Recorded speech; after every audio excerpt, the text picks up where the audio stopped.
नमस्कार दोस्तों, फिर से स्वागत है आपके अपने YouTube channel the front John पर। मैं हूँ गाड़ी घाट से ऊपर माल गोदाम के पास चौराहे पर।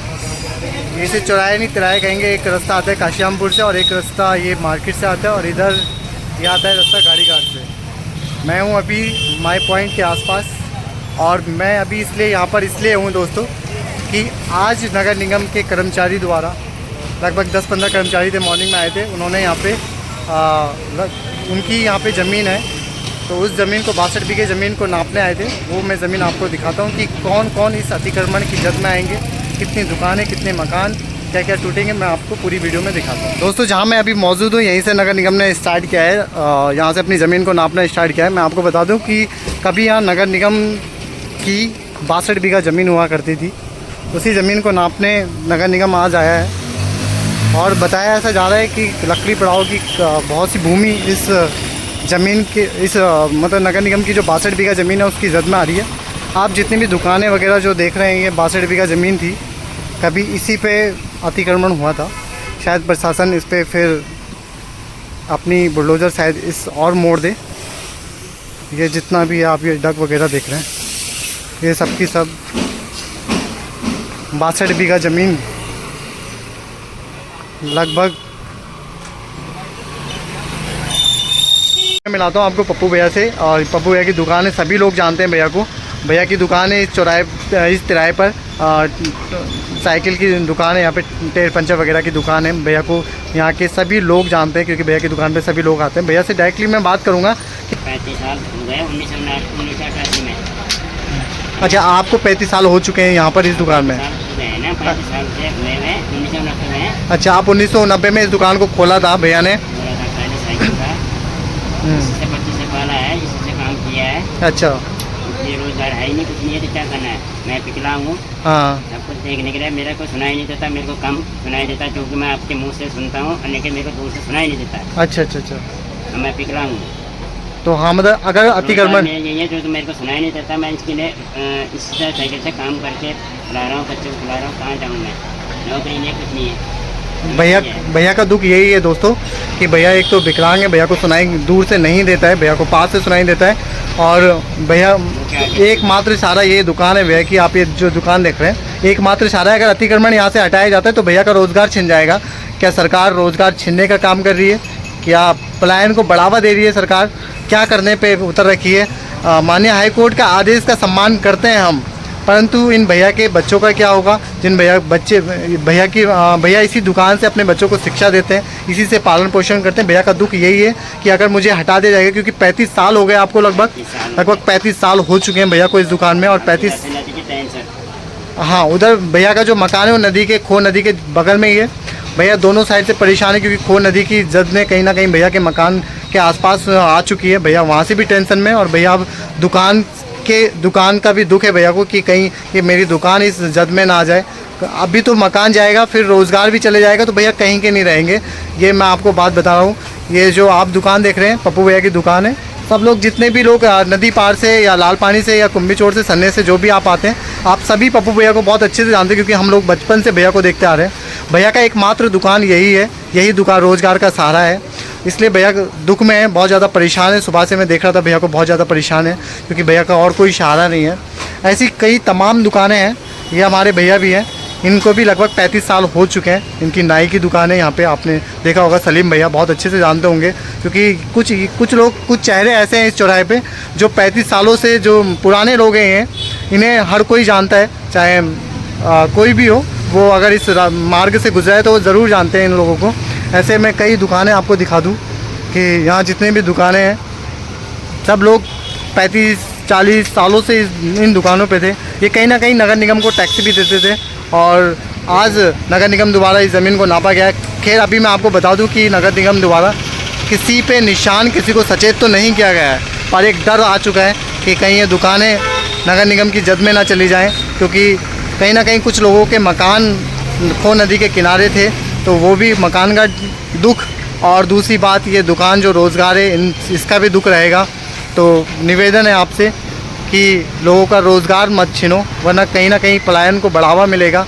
उत्तराखंड से पलायन इतनी ज़्यादा मात्रा में हो जाएगा कि रोज़गार के लिए लोग फिर यहाँ से चले जाएंगे, क्योंकि ना मकान बचेगा ना रोज़गार बचेगा। मैं आपको जो भी दिखा रहा हूँ लगभग 62 बीघा ज़मीन के अंदर ये ज़मीन आ रही है। नगर निगम की ये ज़मीन है पूरी 62 बीघा, वो मैं आपको दिखाने का प्रयास कर रहा हूँ। दोस्तों इस साइड है रेलवे स्टेशन। रेलवे स्टेशन के इस साइड जितनी भी ये दुकानें आप जो देख रहे हैं, यहाँ पर गाड़ियों का काम होता है। कई आरा मशीन भी है।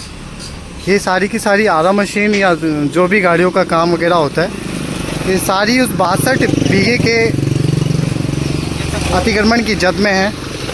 कभी भी प्रशासन द्वारा यहाँ भी अपना अतिक्रमण हटाया जा सकता है, चाहे उसमें 1 महीना लगे या चाहे कोई भी समय हो, क्योंकि माननीय हाई कोर्ट का आदेश है। ये आप ये आरा मशीन भी देख रहे हैं, ये आरा मशीन, ये सब उस 62 बीघा के अंदर ये ज़मीन आ रही है। लगभग मैं आपको दिखा दूँ आगे तक, ये ज़मीन काफ़ी आगे तक है। इसे ये लकड़ी पड़ाव कहा जाता है इसको, जितनी भी आप ये ज़मीन देख रहे हैं। क्योंकि कोट द्वार में सर्वाधिक अतिक्रमण हुआ तो वो इसी साइड हुआ। आप ये जो देख रहे हैं झंडा चौक में मात्र लोगों ने आगे जो आप उसे फड़ कह सकते हैं या एक पुल या क्या बोलते हैं नाली कह सकते हैं, उसी पर अतिक्रमण किया था। पर यहाँ पूरी ज़मीनों पर अतिक्रमण किया गया था।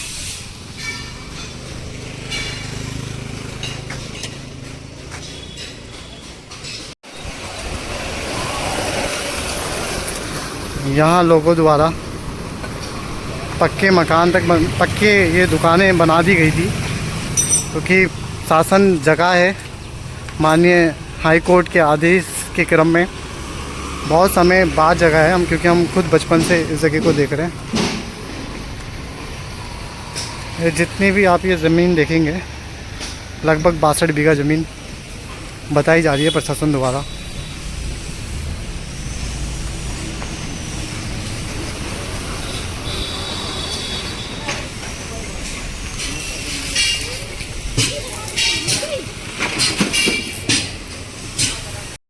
दोस्तों मैं हूं अभी लकड़ी पड़ाव में। लकड़ी पड़ाव में मैं आपको दिखा रहा था नगर निगम की जो 62 बीघा ज़मीन है। क्या नगर निगम यहां से अपनी 62 बीघा अतिक्रमण की हुई ज़मीन को खाली करा पाएगा? क्योंकि जिस प्रकार झंडा चौक में अतिक्रमण की बुलडोज़र चली, क्या वो बुलडोज़र इस अतिक्रमण पे भी चलेगी लकड़ी पड़ाव में? क्योंकि यहाँ पर कई पब्लिक भारी मात्रा में है, क्योंकि यहाँ पर रोज़गार लोगों का बहुत है कि आरा मशीनें हैं, गाड़ी सही होती है। और ये हम तो बचपन से देखते आ रहे हैं। मेरी उम्र लगभग 28 वर्ष होने वाली है। इन 28 सालों में शायद प्रशासन की आंख तो नहीं खुली, ये मेरी नज़रों में है। और क्या अब माननीय हाई कोर्ट के आदेश के क्रम में ये ज़मीन खाली होंगी? लगभग 62 बीघा ज़मीन बताई जाती है। हम बचपन से सुनते आ रहे हैं कि विभाग द्वारा, यहाँ पे प्रशासन द्वारा 62 बीघा ज़मीन, उनकी अपनी 62 बीघा ज़मीन है। इतनी बड़ी ज़मीन पर अतिक्रमण हो जाता है और प्रशासन चुप होकर सो जाता है, और माननीय हाई कोर्ट आदेश करते हैं तो उसके बाद नींद खुलती है और तब अपनी 62 बीघा ज़मीन को नापने के लिए दौड़े चले आते हैं। आज सुबह वही हुआ कि इस 62 बीघा ज़मीन को नापने के लिए 15 कर्मचारी, लगभग 15 या 10 कर्मचारी जो भी थे नगर निगम के, वो आए और अपनी 62 बीघा ज़मीन को नापने की कोशिश कर रहे थे माननीय हाई कोर्ट के आदेश के क्रम में। क्या वाकई में कि इस अतिक्रमण को हटाना इतना आसान होगा? क्योंकि पब्लिक लोग यहाँ पे बहुत ज़्यादा मात्रा में बसे हैं, लोगों का रोज़गार यहाँ पे जुड़ा है, चाहे वो किसी भी चीज़ में हो, लकड़ी का व्यापार हो या गाड़ियों का हो। तो देखते हैं कि प्रशासन इसमें क्या कर पाएगा।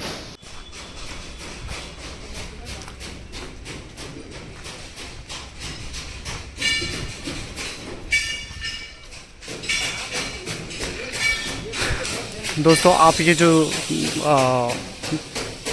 दुकानें या ये खाली ज़मीनें जो देख रहे हैं, ये सब की सब 62 बीघा नगर निगम की ज़मीन है।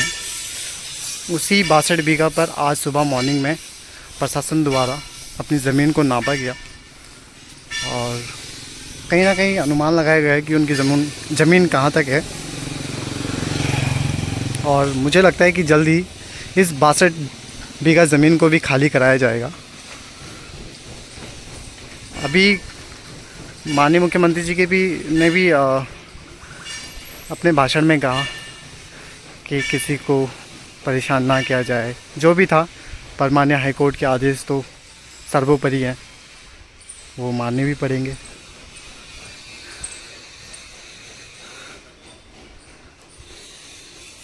एक आरा मशीन इस साइड भी है, मैं आपको वो भी दिखा देता हूँ।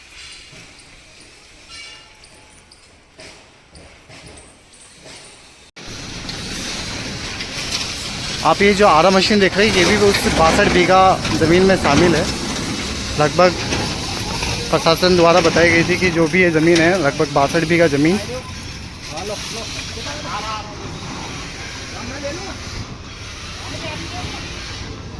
अगर अतिक्रमण की बुलडोज़र लकड़ी पड़ाव की साइड आई तो कई दुकानें या मकान या आप उसको रोज़गार कहें या कुछ भी कहें, इन सब पर चलाना पड़ेगा। आप जो भी देख रहे हैं ये सब वही है जहाँ तक ये कैमरा जाएगा। लगभग मैं पूरी ज़मीन दिखाऊंगा जो इस पूरी ज़मीन पर विभाग द्वारा आज नपाई की गई। अभी इनको चिन्ह वगैरह तो नहीं लगे, ऐसा कुछ तो कहा नहीं गया है, क्योंकि पहले विभाग अपनी ज़मीन को देख रहा है कि हमारी ज़मीन कहाँ तक है, उसकी सीमाओं को देख रहा है। उसके बाद इन जो भी ज़मीनें हैं इनको सचेत किया जाएगा या निशान लगाए जाएंगे।